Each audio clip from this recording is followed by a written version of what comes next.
Malt book पर हजारों AI agents अब एक दूसरे को चोरी के कीवर्ड्स और हैकिंग ट्रिक्स सिखा रहे हैं।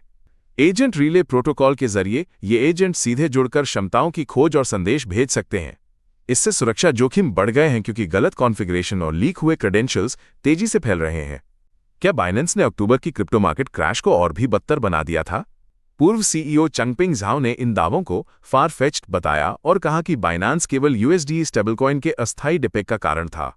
बाइनेंस ने प्रभावित यूजर्स को $283 मिलियन का मुआवजा दिया, जबकि झाओ ने सोशल मीडिया पर समन्वित आलोचनाओं को खारिज किया।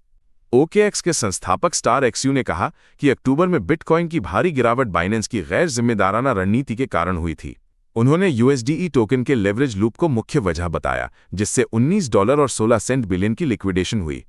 बाइनेंस और ड्रैगनफ्लाई ने इस आरोप को खारिज किया, जबकि बाजार में तनाव और बहस तेज हो गई है। बिटकॉइन अब टॉप 10 ग्लोबल एसेट्स की सूची से बाहर हो गया है।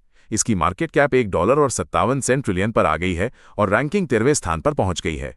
पिछले सप्ताह में बिटकॉइन की कीमत $90,000 से गिरकर $78,500 हो गई, जिसमें 11% से अधिक की गिरावट दर्ज की गई। इथेरियम भी 14.5% गिरकर अब 56वें स्थान पर है, जिसकी मार्केट कैप $300 बिलियन से थोड़ी अधिक रह गई है। इथेरियम ने $2.800 के सपोर्ट को तोड़ दिया है, जिससे तकनीकी विश्लेषण में $2.100 तक गिरावट की संभावना दिख रही है। ऑनचेन डेटा के अनुसार NUPL इंडिकेटर फेयर जोन में प्रवेश कर चुका है और 200 सप्ताह की मूविंग एवरेज $2.500 पर अगला बड़ा सपोर्ट है। यदि $2.600 और $2.500 के स्तर भी टूटते हैं तो ETH की कीमत और नीचे जा सकती है। मिरेट प्लेटफॉर्म पर पहली बार बिटकॉइन के $69,000 गिरने या $100,000 तक उछलने की संभावना लगभग बराबर मानी जा रही है। हाल ही में अमेरिकी सरकार के शटडाउन के डर और शेयर बाजार में अस्थिरता के कारण बिटकॉइन की कीमत 2% गिरकर $82,927 पर आ गई। क्रिप्टो फियर और ग्रीड इंडेक्स 16 तक गिर गया है, जो इस साल का सबसे निचला स्तर है और निवेशकों में एक्सट्रीम फियर का माहौल है। बाइनेंस ने अपने $1 बिलियन साफ्यू फंड को स्टेबलकॉइन से बिटकॉइन में बदलने का बड़ा कदम उठाया है। ये बदलाव 30 दिनों में पूरा होगा और अगर फंड $800 मिलियन से नीचे जाता है तो बाइनेंस और BTC जोड़कर उसे संतुलित रखेगा।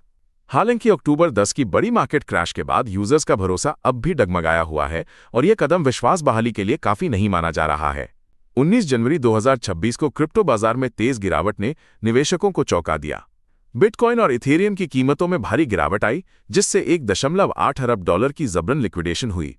बाइनेंस ने अपने फंड को स्थिर रखने के लिए बिटकॉइन खरीदे, जबकि ट्रॉन ने भी समर्थन का वादा किया। इथेरियम के चार्ट में राइजिंग वेज पैटर्न दिख रहा है, जो आमतौर पर मंदी की ओर इशारा करता है। हाल ही में कीमत $2.700 के नीचे गई, जिससे बाजार में डर और बिकवाली का दबाव बढ़ गया। ETF से $156 मिलियन की निकासी, पीटर ब्रांड की चेतावनी और वितालिक बुटरिन द्वारा 16,384 ETH ट्रांसफर ने बाजार की कमजोरी को और उजागर किया है। बिटकॉइन की कीमत $82,000 से नीचे गिर गई है, जबकि अमेरिकी सरकार के शटडाउन सौदे पर प्रगति हो रही है।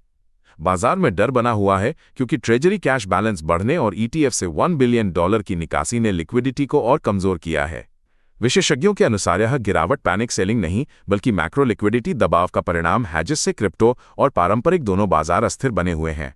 एलिप्टिक की रिपोर्ट के अनुसार ईरान के केंद्रीय बैंक ने USDT स्टेबलकॉइन के जरिए $500 मिलियन से अधिक की विदेशी मुद्रा प्रणाली बनाई।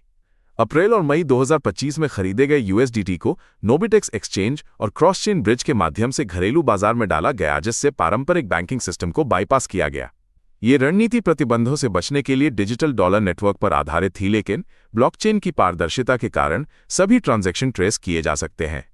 ईरान के शीर्ष अधिकारियों ने पिछले 48 घंटों में क्रिप्टो करेंसी के माध्यम से $1.5 अरब दुबई ट्रांसफर किए हैं। मुज्तबा खामेनी ने अकेले $328 मिलियन दुबई भेजे, जिससे अमेरिकी ट्रेजरी सतर्क हो गई है। ये बड़े पैमाने पर पूंजी पलायन, संभावित वित्तीय संकट और दुबई के बैंकिंग सिस्टम पर दबाव का संकेत देता है।